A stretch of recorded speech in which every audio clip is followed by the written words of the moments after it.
Welcome to this special 150th episode of the Access to Inspiration podcast, and the final one in Series 20.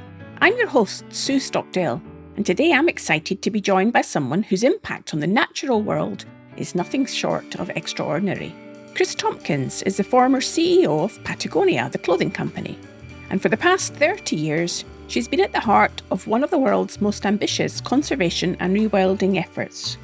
Together with her late husband Doug Tompkins, who was co-founder of the North Face and Esprit, they created Tompkins Conservation, and collaborating with public and private partners have driven the creation of 15 national parks, protected over 15 million acres of land and 30 million acres of ocean in Chile and Argentina, even bringing back keystone species like jaguars and giant river otters. Now compare that to the total land mass of the whole of the UK, which is about 60 million acres, and it can give you a sense of the scale of their work in South America. Recently, Clive Steeper, co-founder of the podcast, and myself, we visited the Ibera wetlands in northern Argentina, one of their rewilding projects. One of the most important freshwater wetlands in South America, second only in size to the Brazilian Pantanal. Well, I have to say it just took my breath away. There are more than 4,000 species of animals and plants there now, including jaguar, which now roam free again for the first time in 70 years. Well, if you're a regular listener, you'll remember I spoke to Sophia Heinonen in episode 126 about rewilding Argentina, which is an offspring of Tompkins Conservation, and that episode is well worth a listen to. In this conversation today, Kris talks to me about what it really takes to lead a conservation movement of this scale, from embracing risk and building teams to staying inspired in the face of daunting environmental challenges. I found that she challenges us to think differently about leadership, legacy, and the role that we all have to play in looking after the planet. So if you've ever wondered what it means to live a life of impact, this episode is essential listening. As always, you can read along with the transcription over on our website at accesstoinspiration.org. Welcome to the podcast, Kris Tompkins. You are our 150th guest on the show. Well, that's a big number.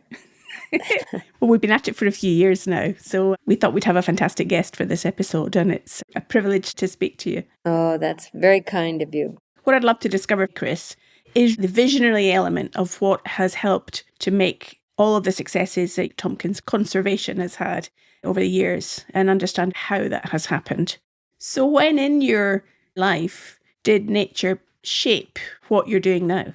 Oh, I think once I started working with Yvon Chouinard, who was a climber and adventurer, producing rock and ice climbing equipment. So you entered into that tribe of climbers. And certainly in the early 70s, I began to look at nature as something willful and all her own. And it was really through the eyes of climbers, I would say, and especially Yvon in those days. And now when you look at the areas that have been rewilded, where nature has been brought back, species have been brought back, how do you view it now? Well, on the positive side, you are extremely happy and grateful that you've been able to participate in work like this. But at the same time, on the negative side, you go around and every place you see, you're measuring it by standards that you weren't using decades ago. And you're usually disappointed. So I suppose knowledge and understanding of any system, regardless of what it is, influences how we move through our daily lives. It really changes you. The more you are aware, the more you realise how little we know. Exactly. And how much work there is to do to change things. Yeah, that's right. You have changed a system. You've changed an ecosystem with your work and Doug, your late husband's work. It's hard to comprehend the impact that that has for all of us in other places where we're not in South America. Thinking about then how you went about making those changes and how you made it happen. You were CEO in Patagonia, the company. Mm-hmm. So from your experience of business, how did you bring that business savvy to bear on your work in conservation? Well, I think when we started Patagonia, you're starting at zero, and I seem to be really comfortable with that circumstance. I think I like it the most if it's starting at zero and it's hard. Yeah. So I don't know what kind of personality type that is, but it's certainly true in my case.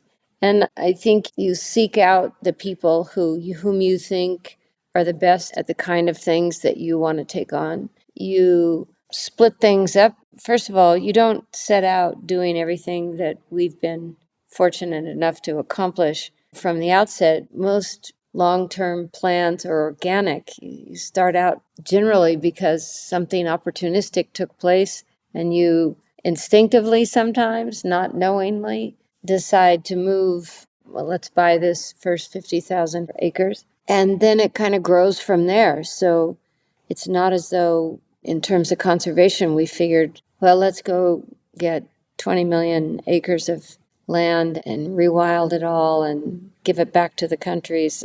You don't start out that way. But you also don't put limits on what it is you are doing, and always looking for opportunities and calculating the risk of the decisions that you make. And I think some of that comes from business and some of it is your personality type. I think people in business, the successful ones, tend to be very disciplined, relentless. They have a financial background at some level. And so you tend to be more rigorous in terms of how to manage the money that you've got and where to deploy it, what are the things that are the pitfalls, what are the big mistakes you could make. I think all these years in business obviously really supported the opportunities that we found in Chile and Argentina to get involved in large-scale conservation. There's no question. And I get a sense from what you're saying, Kris, about that preparedness to take risks in the belief that there's a reward, there's a benefit for doing it, and not to think small, but to think big. Yeah, I think it's not that you know what the risks are. You just know a few of them on the front end, and then they unfold very quickly as you go forward. It's just like your trip up into the polar regions. You're calculating risk. Sometimes it's on the hour, sometimes it's by the day, but you're constantly calculating risks and trying to either stay alive or to accomplish these ideas you have about appreciating and conserving wild nature. The sense I get is that even if there is an hour by hour challenge or a day by day challenge, it's still a preparedness to act, to do something. Oh, yeah, you have to want something pretty badly because, generally speaking, if it were easy to go to the poles or to work in conservation and rewilding, there'd be more people doing it.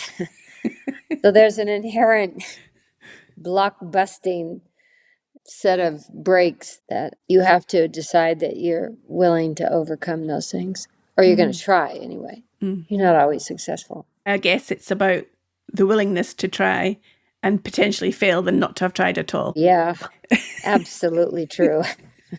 We are of that school. So you mentioned motivation there, Kris. What gets you out of bed in the morning these days? Oh, a lot of things. I think the more results, success you have, well, many things happen, but one, a lot of new things are presented to you. They come your way because you develop a reputation. If your record of your work is consistent, and a lot of things come your way, I'm sure you know this. So I'm motivated by new projects, but I'm also dogged about finishing and sticking with the ones that are either on the way, or even some of the ones that have been donated and they belong to Chile or the Argentina.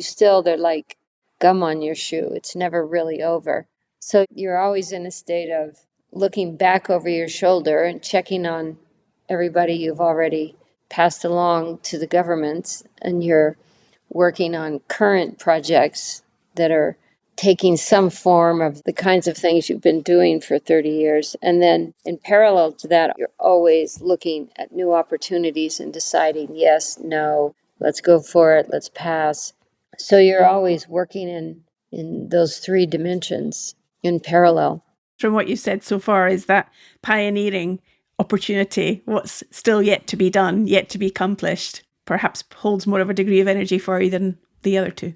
Yes, I mean, if I'm honest, that's true, because when you're looking at maps and you're drawing out what's possible in terms of territory, and then figuring out who's missing, what species are not present and they need to be present, especially top predators, And yeah, the challenge of trying to, again, this love of starting at zero and creating something from scratch, that's something I really, really seem to go toward. And of course, changing an ecosystem requires a lot of collaboration. How have you gone about that? Some of it may come back to my years at Patagonia. If you can't build great teams, then you're not going to go anywhere, because you can't really go anywhere unless you're in the shelter in some ways and the power of a team. That's what I think. I never look at my personal life nor my working life as me. I just don't see it that way. I'm the product of a lot of people and a lot of things, a lot of luck. I never think of it as me. So that's one place to start. And most of the teams, all the team leaders in Chile and Argentina. In Chile, we've worked together for 30 years, and in Argentina for 25 years. So I'm 50% of the first generation of this work. And we have a full blown second generation whom we've worked with for years and years, and now a third generation of people, team members. So to me, that's the main core of any success and or failure. Whatever happens, happens, but I wouldn't go anywhere without them, and I wouldn't achieve anything without them. And so how you build those teams, I'm a terrible teacher at things. And Yvon, the owner of Patagonia Company, he's a good teacher, but my way of learning something was being thrown into the deep end of the pool. That's just my personality. And so there's a lot of that goes on with the teams whom I work with today, because a lot of the stuff we're doing is unusual and some of it's never been done before. And so in the absence of some sort of roadmap, how to accomplish these things, finally, in some categories of work, you just have to have people who say, okay, this is my best shot. This is how I think we need to do it. And then letting or encouraging them to figure it out. And I'm very rarely disappointed by that. But when there is no map, everything is new. We haven't got any track record or knowing what it ought to be like. It just is. Yeah, and I think Patagonia Company and the work that we do in South America, it's not that you're running out and finding all of these incredible people by yourself. In many cases, they come to you because they want to be rewilders, or they want to be doing this kind of thing and at this scale and at this pace.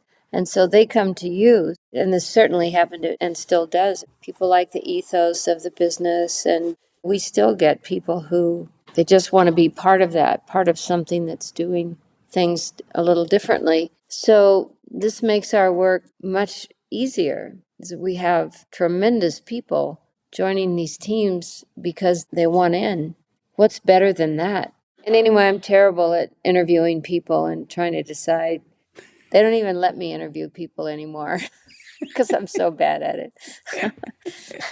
So I think the work itself is really the hiring mechanism often. And clarity, we're very open. We really believe that failures and mistakes are where you actually learn more about what you're doing than your successes. So we're very open.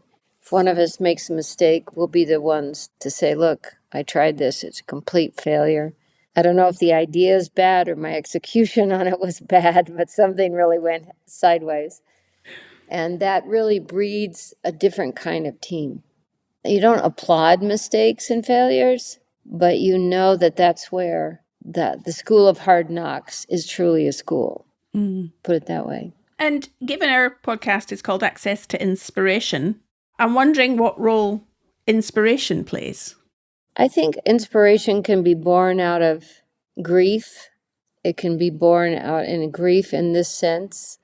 The loss of biodiversity, territory, it's happened to largely non-urban people around the world over the last 50 years. So I'm actually inspired and motivated probably more by grief and a kind of yearning than I am by something that's fabulous and positive. And I think our inspiration comes from, well, there's something about field work. There's something about being in the field. There's something about how people who aren't in the field react to it. it's like creating your own weather in a way. And the inspiration comes from one another. And then if you have a big win, then you think, good God, this is possible. Because most of the time you don't know if you're going to make it or not. But we have so far everything we set out to do in the big picture, we get done. But that in itself becomes a driver, a motivator. So if we think one park up in northern Argentina, just under 2 million acres, oh my God, I can't believe we were able to pull this off. And again, it's when I say we, I'm saying the big we. It's the provincial governments, the national government, it's the local communities. So the we is quite large. And that's a huge motivator. So if you think that's possible, then let's turn up the heat. And now we're looking at things on a continental scale rather than within one country alone or one even national park by itself. And what inspires you to keep going? Are there ever any days when you don't want to get out of bed or think this is all too difficult? Never. You want to jump out of bed every day? Every day. And I'm not bragging about it. It's just an honest answer. Yeah. Yeah. I mean, if I look at certain politics and so on, especially at the moment, yeah, I'd love to bury myself in the backyard sometimes, but no. That's such a powerful message for any leader to think about how they are a role model for those around them, because I imagine that energy that you generate, that belief in what's possible, will filter out into those that you are engaged and working with. Oh, I think so. And I think it's a feedback loop. I get it from all of them. I think that's true in almost everything, whether you're on an expedition someplace. This is kind of an expedition, drawn out, but they require things of each individual that isn't required of you every day, and it requires you're usually living in isolated places. Each project is its own nucleus of a little environment all its own, whether it's in the subtropical areas down in Patagonia, grasslands, in the forests, you name it. The teams are made up of people who want to be right there. And some of them are working with wildlife, some of them are taking down 500 miles of fence line in a particular project. We've built 6 different schools for the kids of our team members, and they become little villages, as it were. And all that stuff there are huge reasons to get out of bed. And if you're enjoying this episode, we have many more episodes ranging from business and sports to the arts and social change, all organised into categories on our website. Just hop on over to accesstoinspiration.org to discover them all. One of the things that you've mentioned, Kris, is about the importance of being on the ground. Yes. How do you think we can encourage more people to be present on the ground? Because we live these days so much in technology and in often like a virtual space. You and I are speaking in a virtual space. But there's a real power in being on the ground and experiencing nature and connectedness to nature. What do you think can encourage more people back to seeing the value of that and experiencing it? Well, Sue, it's a very good question. And I'm not sure I have the answer for it. In fact, I'm sure I don't have the answer for it. But I'm inspired by, I have a friend who was in New York City for 20 years because her husband's work was there. And she's an avid birder, a serious Cornell University type birder. And so when she first got started, she decided she would take kids out of the Harlem school district into Central Park 3 days a week. And she did it for those 20 years, maybe longer. And you see these kids who lived quite close by to the park, really. And they would never have known it was there, much less have known who's there. And it changed the lives of a lot of these kids. But I do think that for really urban people, I really don't know the answer to this because it's actually going the other way. That if you can go to Antarctica virtually, then on one hand you say, well, at least people get to see what's there, and that's absolutely true. But on the other hand, that's happening with other ecosystems and places to get to know and visit. And I don't know how to counter that. I'm not sure. I know that there are some schools now who are really taking kids at a very young age and really raising them as foresters. I mean, the UK started the forest school, that whole system, which is now in Chile, by the way. So I don't know. I don't know how you go up against telephones and television and all the visual input that technology has on kids and adults, on all of us, and say, no, no, no, put all that down and go outside and meet your neighbors, and not just the neighbors, the Jones on one side and the Smiths on the other, but who's in your neighborhood? Where are you? It's very hard to inspire that, I think, at the moment. What do you think? Well, I've got an experience or a story to share with you that is Chile related, because back in 1996, I was deputy expedition leader for a charity, Rally International, which was down in Coyhaique in the Aysén region. Yeah, in Coyhaique. And that organisation, it's no longer a charity, but it's a organisation for a purpose. And they have instituted a ban on mobile phones. So young people today going on their expeditions are experiencing this and they're loving it. That's what we had when we were in Chile. There weren't even mobile phones then in the 90s. And so I guess I reflect on how do we make that hip and cool to have that experience, and trendy, to see the value of human conversation and connect to our emotions in a different way. And that's the wonder of being on the ground, I think, and being able to fully experience something through all our senses.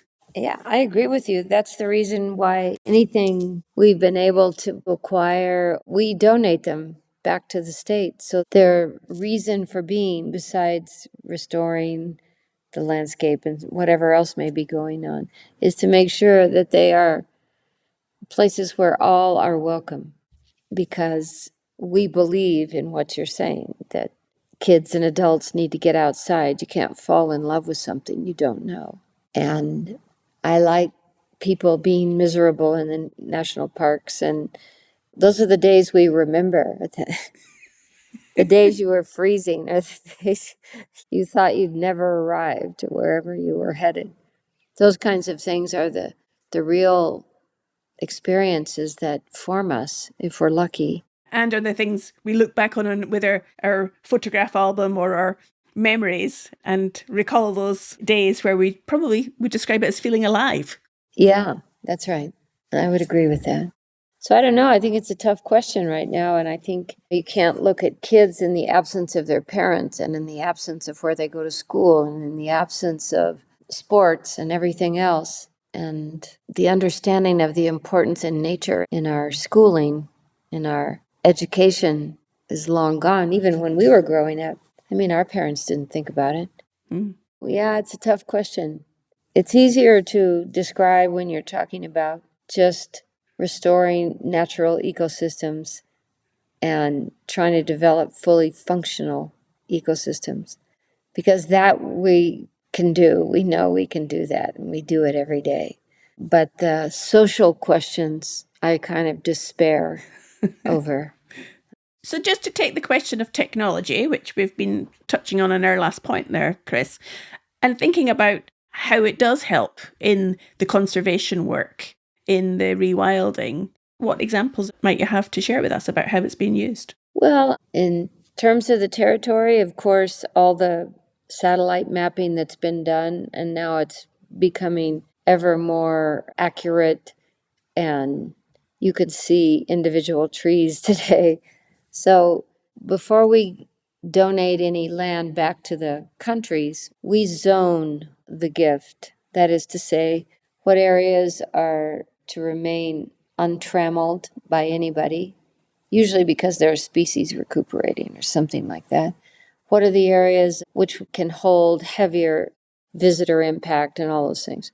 So from a technological side, we can do that with very skilled hands, because one, we know the territory well by feet, but we have mapping that's extraordinary that even 20 years ago you wouldn't have had it. So there are a lot of reasons and ways that we use technology. Certainly all the radio collars used to be VHF collars on wildlife, and eventually they'd fall off or something happens. It was quite unreliable.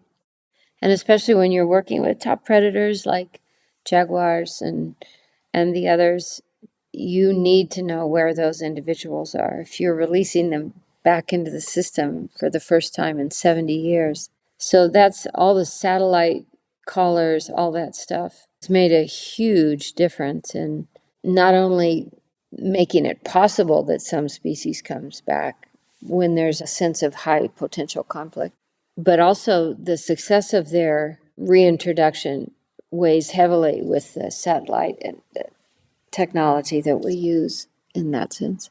And then, of course, in our airplanes, all that stuff, it's all technology. And things are changing month to month on what's capable, what's available. The cost of technology, of course, tends to come down very quickly once it gets started, all those things in any field. So it has a keen role. You talked about getting feedback from your team to know that their feedback to you is inspiring you and your way of being with them is inspiring them. I guess the feedback that you get from the technology, being able to track the progress of the reintroduction of the jaguar and so on, gives evidence, measures that then help to demonstrate impact. Exactly. So that technology really is helping with the impact side of things. Yeah, and the good news is it also shows you that there's a problem in the field someplace that heretofore we wouldn't have been able to react to until it was long since over. So, yeah, I don't think you can separate out the term technology from conservation today. And also, if you're trying to work at speed, makes a big difference. So as you look back now and reflect on the successes that have been achieved, is there anything that you think, I wish we'd done that earlier, or I wish we'd done it differently? What are the things, I suppose, that stick in your mind as areas that could have been changed or different? It's a really good question, and it's always a hard question to answer. When we first got started and all the trouble broke loose in Chile, all the political trouble and social trouble over us, I'm still amazed at how naive Doug and I were that we would go to another country, start buying up large tracts of land, and then think everyone would be happy with it.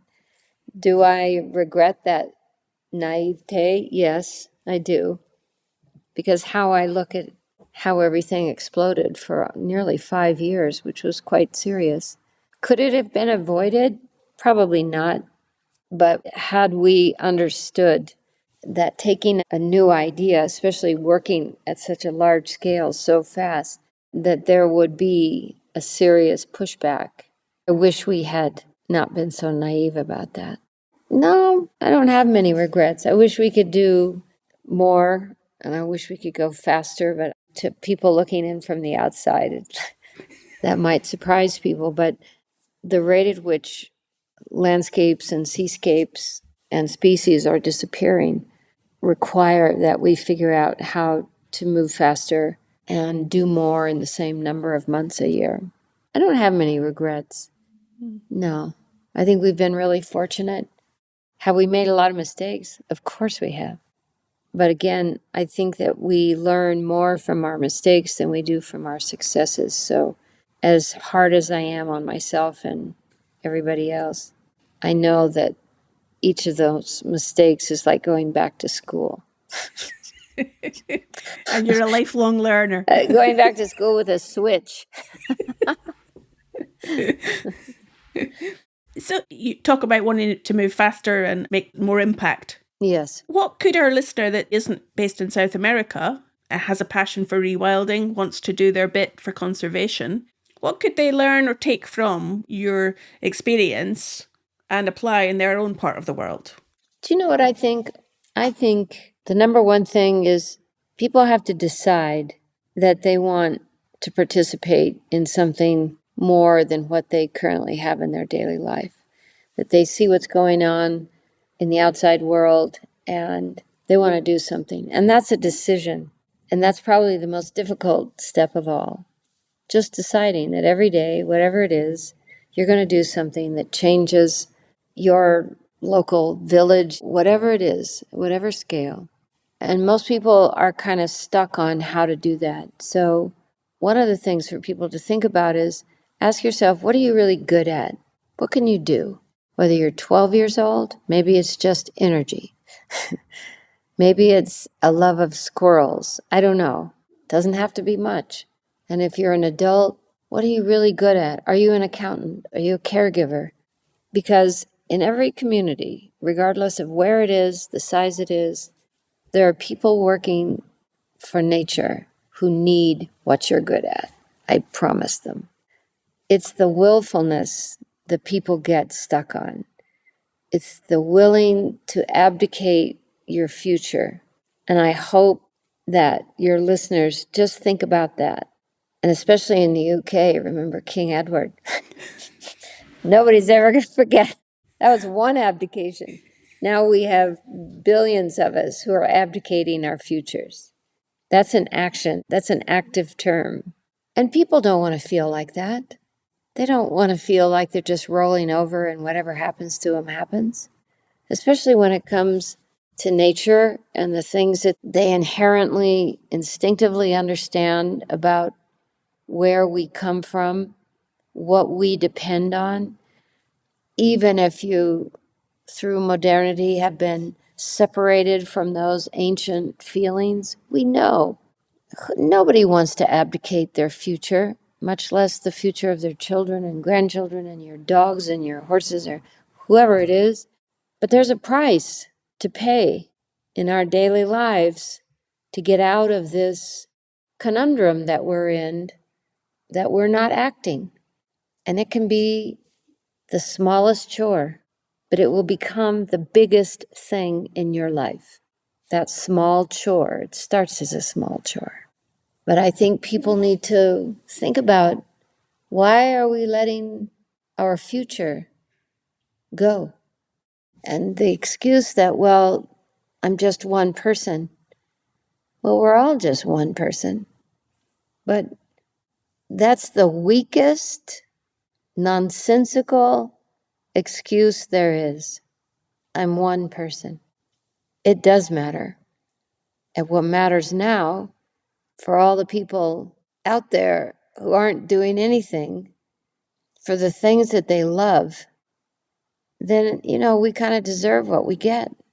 So I'd much rather be working on a losing team toward beauty and toward wholeness and human dignity and all the things we care about than sitting there waiting for whatever outcome we find. And that's not an interesting life, in my opinion. And the people you meet, once you get into conservation or community work of almost any sort, God, you meet people you would never run into otherwise.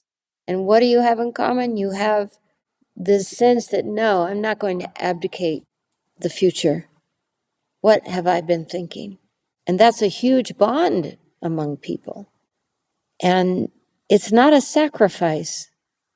A lot of times people think, oh, it's such a sacrifice. Are you kidding me?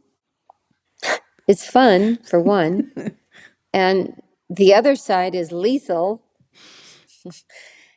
And you're on the right train. I don't want to be on the bus toward just a technological society that's on a dead planet. I think what you're saying is such a powerful message, Kris, around consciously deciding to act, and that every person's actions matter. If you follow your passion, then you can make a difference in some way. Yeah. And report back on yourself, or tell somebody what you're doing, and tell them that every month I'm going to tell you what I'm doing. And you do the same, and I'll listen.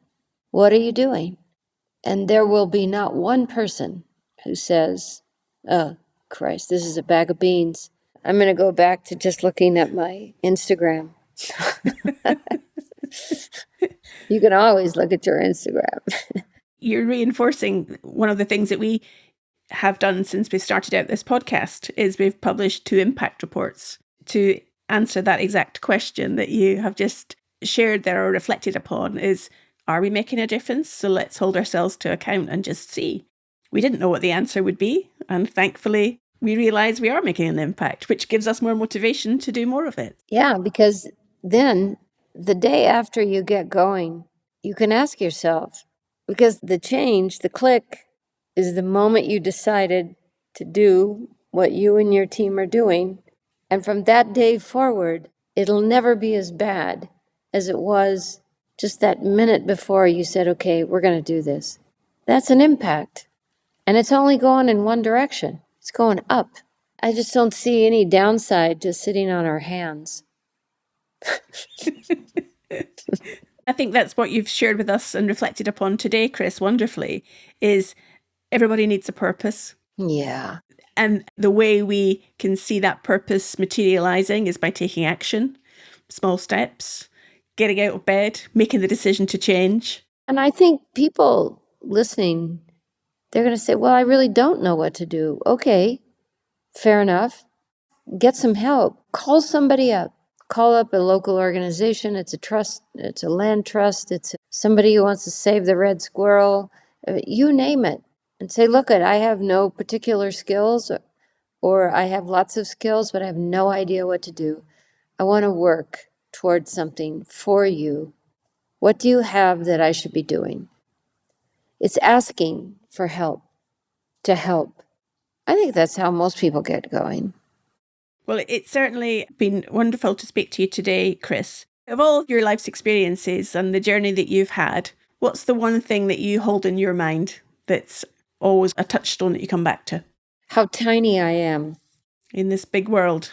Yes. And yet making a big impact along with your team. Well, I hope so. But when you see yourself as tiny and you're doing things, then you know that anything's possible if you band together. There aren't many things that are impossible. Lovely. Thank you so much for your time. I'm sure our listener will find this episode inspiring, fascinating, and I hope will instigate some action within them to make that decision to do something different. Well, thank you for having me. I appreciate it, and I wish you the best. There in the UK, there's all sorts of things going on, so you're in a lucky country in that sense. Thank you. Well, it was a great joy to speak with Kris Tompkins. What stood out for me was the clarity of her values and her conviction to be fearless and set a bold vision no matter the odds. She also showed me that legacy isn't built overnight. It's carved out with consistency and courage and an unwavering commitment to build something bigger than yourself. It also challenged me to reflect on some questions. What are you willing to stand for? In what way can you be courageous? And how will you use your own influence, no matter how big or small, to restore nature that will benefit us all? I highly recommend the National Geographic documentary Wildlife, which chronicles Kris and Doug Tompkins' journey to preserve one of the last wild places on Earth. Definitely worth a watch.